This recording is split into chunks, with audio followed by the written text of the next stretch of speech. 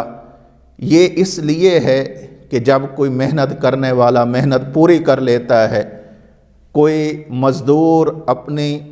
مزدوری کو پورا کر لیتا ہے تو اس کو اجرت دینے کا جو وقت ہوتا ہے وہ وہی ہوتا ہے کہ جب وہ اپنا کام مکمل کر لے۔ لیلۃ القدر تو آخری عشرے کی طاق راتوں میں سے کسی رات کے اندر ہوتی ہے، اس رات میں نہیں۔ تو یہ 5 انعام اللہ کے رسول صلی اللہ علیہ وسلم نے ذکر فرمائے۔ نمبر 1 کہ روزے دار کے منہ سے آنے والی بو اللہ رب العزت کو مشک سے زیادہ محبوب ہے،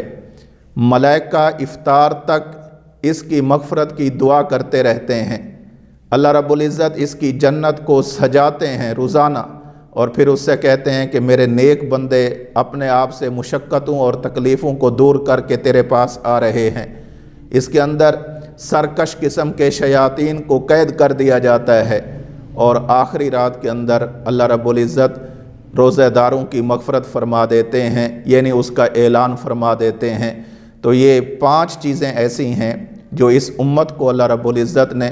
اپنے محبوب نبی کریم صلی اللہ علیہ وسلم کے صدقے سے عطا فرمائی ہیں، اور کسی امت کو یہ چیزیں عطا نہیں ہوئیں۔ اللہ رب العزت ہمیں ان باتوں کی قدر کرنے کی توفیق نصیب فرمائے اور ہمارا شمار بھی انہی لوگوں میں فرمائے کہ جنہیں اللہ رب العزت یہ انعامات اور اعزازات عطا فرماتے ہیں۔ وآخر دعوانا ان الحمد للہ